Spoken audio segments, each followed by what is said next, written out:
आज के इस वीडियो में हम लोग जो है ना इतिहास के बारे में जानेंगे कि इतिहास क्या है और इतिहास के कालखंड के बारे में हम लोग समझेंगे। EH car CARR car what is history. यह जो है एक किताब का नाम है। What is history, what is history, what is history is a name of a book. यह जो है एक किताब का नाम है और इस किताब को रचिता है वो EH कार है, जिन्होंने रचना जो की है उस रचना का नाम जो है व्हाट इज हिस्ट्री है।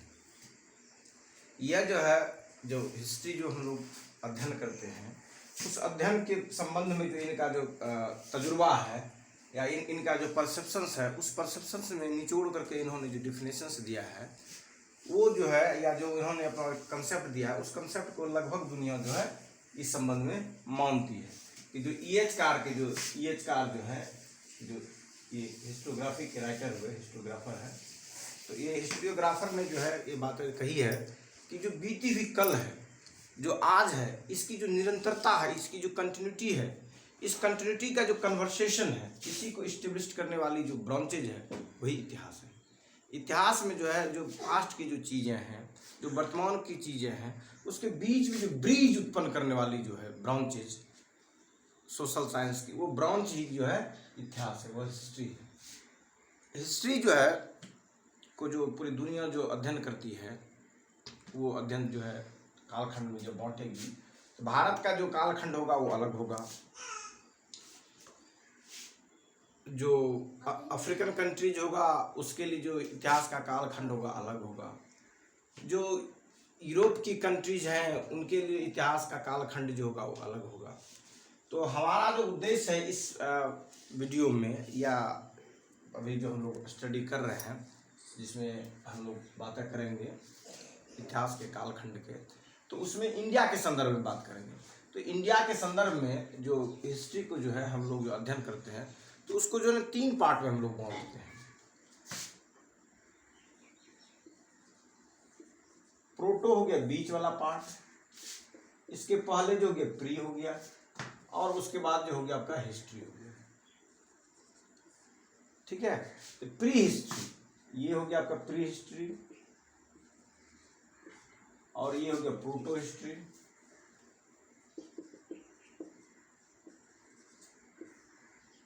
इसको हम लोग कहेंगे आद्य इतिहास और इसको कहेंगे प्रागइतिहास, प्रागइतिहास, प्रागइतिहास, प्रागइतिहास, आद्य इतिहास और ये हो गया सिंपली आपका इतिहास। इसको पीरियडिक रूप में जब कहेंगे तो pre historic period, proto historic period और हिस्टोरिक पीरियड। हिस्टोरिक पीरियड जो भारत में आती है,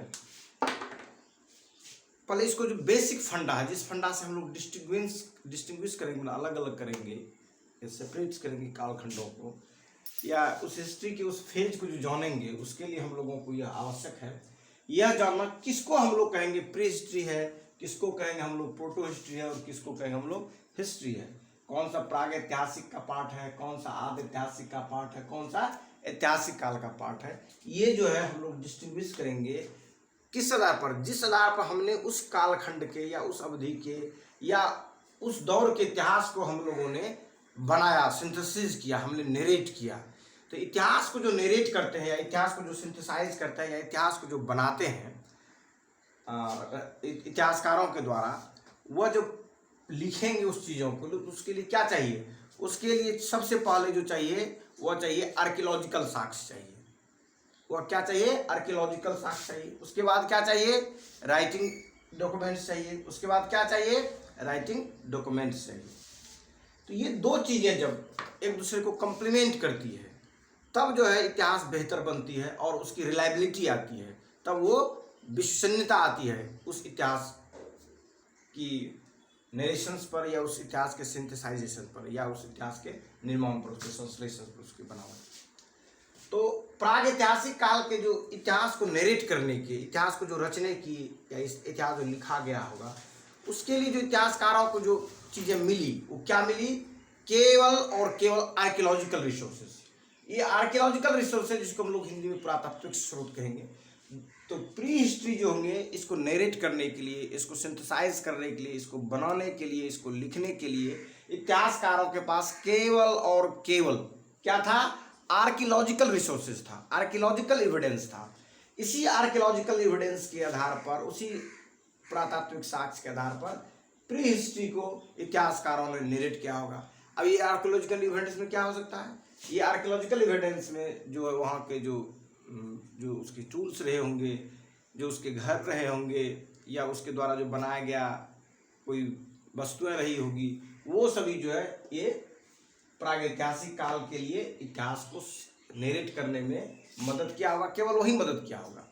लेकिन प्रोटो हिस्ट्री में क्या होगा कि इस समय जो है मानव ने लिखना पढ़ना प्रारंभ कर दिया। प्रोटो हिस्ट्री में जो भी मानव की जो सभ्यता रही होगी, जिस किसी भी राष्ट्र का, जिस किसी भी टेरिटरी का, या जिस किसी भी रीजन का, उस रीजन के लोगों ने यह इनिशिएट कर दिया होगा राइटिंग स्किल्स, इसकी जो है पढ़ने लिखने की जो है वहाँ पर विकास डेवलपमेंट हो गया। लेकिन जो राइटिंग स्किल्स है, उस राइटिंग स्किल्स को इतिहासकारों ने अभी तक पढ़ नहीं पाया, या जो इतिहास को नरेट करने वाले लोग हैं, या आर्कियोलॉजिस्ट हैं, या जो इसको अध्ययन करने वाले, जो डिसिफर करने वाले, जो स्क्रिप्ट डिसिफर करने वाले जो विद्वान लोग हैं, उन्होंने पढ़ नहीं पाया है। तो नहीं पढ़ने के कारण जो है लिखित साक्ष्य है, प्रोटो हिस्ट्री को नरेट करने के लिए ये लिखित साक्ष्य है, बट वो लिखित साक्ष्य जो है वो इस तरह से नहीं है कि उसको जो है लोग पढ़ा जा सके। तो ये आ गया आपको प्रोटो हिस्ट्री के पीरियड्स में। उसके बाद हम लोग देखेंगे हिस्ट्री के पीरियड्स में। इसमें रिटन रिकॉर्ड के साथ साथ जो है आर्कियोलॉजिकल रिकॉर्ड्स दोनों हैं, और जो रिटन रिकॉर्ड्स है, जो लिखित साक्ष्य है, जो लिखित अभिलेख है, उस लिखित अभिलेख को इसमें पढ़ा गया है, वह अध्ययन किया गया है, और इतिहास को नरेट करने में इसकी जो लिखित साक्ष्य उसकी बहुत बड़ी भूमिका रही है। तो ये जो एक्चुअली जो है जो बेहतर ढंग से हम लोग स्टडी करते हैं, जिसके लिए बहुत ज़्यादा रिलायबिलिटी होती है, वो हो गया आपका हिस्ट्रिकल पीरियड्स। और जो प्रोटो हिस्ट्री है और जो प्री हिस्ट्री है, उसकी जो आर्कियोलॉजिकल एविडेंस है, उसी साक्ष्य पर हम लोग अपना परसेप्शंस देते हैं, और उस परसेप्शन से नरेट करते हैं या एक्सट्रैक्ट करते हैं आइडियाज को, क्या क्या रही होगी उस पीरियड्स के लोग में, क्या क्या क्या होगा। वो हम लोग जो, जैसे मान लीजिए कि उसके पास शिकार करने का एक मान लीजिए इंस्ट्रूमेंट मिल गया उस पीरियड का, उसको हम लोग उसका पीरियड का निर्धारण कर लेंगे कि अब जो किस पीरियड्स का इंस्ट्रूमेंट रहा है, और उस इंस्ट्रूमेंट के आधार पर उस वहाँ के लोगों का हम लोग कल्चर, आर्ट, रहन सहन, मोड ऑफ फूड, इस सब पर हम लोग चर्चा करेंगे। तो ये जो देख रहे हैं प्री हिस्ट्री और प्रोटो हिस्ट्री में जो होगा, मेन जो होंगे, हम लोग क्या करेंगे, परसेप्शन के आधार पर वो नरेट करेंगे इतिहास को। लेकिन जो ये हिस्ट्री होगा, इसमें क्या होगा, इसमें कई प्रकार के साक्ष्य मिलेंगे आपको, आर्कियोलॉजिकल साक्ष्य मिलेंगे, श्रुतियाँ भी मिलेगी, उसके बाद जो है पढ़ा हुआ चीज़ें मिलेगी, कई तरह के जो है प्रैक्टिसेस सोसाइटी में देखने को मिलेगी, बहुत सारे। अब जो ट्रेवलर जो होंगे, जो विदेशी यात्री होंगे, वो भी अपना रिटर्न रिकॉर्ड्स देंगे। तो ये हिस्ट्री को, हिस्ट्रिकल पीरियड की जो चीज़ें रहेंगे, इसको लिखने में या इसकी रिलायबिलिटी में कम संदेह रहती है, क्योंकि इस दोनों को जो हम लोग अपने आर्टिफिशियल इंटेलिजेंस के आधार पर उस समय के जो आर्कियोलॉजिकल एविडेंस रहे हैं, उस आर्कियोलॉजिकल एविडेंस, उस पुरातात्विक साक्ष्य से समझ बूझ करके हम लोग उस समय के इतिहास को नरेट करते हैं या बनाते हैं। अब देखिए प्रागैतिहासिक काल जो है, जो भारत में है, सिंधु घाटी सभ्यता से पहले की जो कालखंड मानी जाती है, वह प्री हिस्ट्री की कालखंड मानी जाती है, प्रागैतिहासिक काल मानी जाती है। और इस कालखंड में जो मानव रहा है, उस मानव का बारे में जो हम लोगों ने अध्ययन किया कि ये मानव कैसे रहते होंगे, क्या खाते होंगे, किस तरह से घर बनाते होंगे, इसने किस किस जीवों को अपना पालतू जीव बनाया होगा, ये सभी जो चीज़ें हैं जो हम लोग नरेट करेंगे, वो किसके आधार पर करेंगे, केवल और केवल आर्कियोलॉजिकल एविडेंस या पुरातात्विक साक्ष्य के आधार पर करेंगे ये प्री हिस्ट्री को। और ये सिंधु घाटी सभ्यता के पहले की जो कालखंड को जो स्टडी करेंगे, अध्ययन करेंगे इस देश में, भारतवर्ष में, तो वो करेंगे हम लोग प्री हिस्ट्री के रूप में।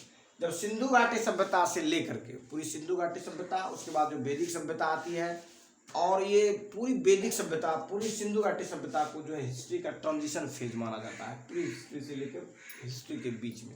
तो ये जो ट्रांजिशन थी, जो संक्रमण काल है, जो बदलाव का काल है, इसी बदलाव काल को हम लोग कहेंगे प्रोटो हिस्ट्री। और ये proto history consist of the Indus valley civilisation period as well as the Vedic period.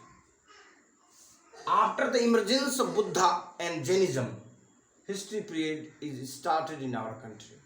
जो भगवान बुद्ध है, उनके जो अभ्युदय होगा, उनका जब उत्थान होगा, या ये जो बुद्धिज्म और जैनिज्म धर्म का जब उत्थान होता है, उस उत्थान के बाद इतिहास का जो कालखंड शुरू होती है, वह ऐतिहासिक कालखंड शुरू होती है, वो हिस्ट्रिकल पीरियड शुरू होती है। और ये जो हिस्ट्रिकल पीरियड शुरू होगी, जो हिस्ट्री होगी, वहीं से हिस्ट्री की शुरुआत होती है। और ये जो बीच का पीरियड देखेंगे, वैदिक पीरियड, और देखेंगे आप मैंने सिंधु घाटी सभ्यता का जो पीरियड देखेंगे, ये पीरियड जो है प्रोटो हिस्ट्री का पार्ट में आएगा। ये प्रोटो हिस्ट्री में इसको स्टडी करेंगे।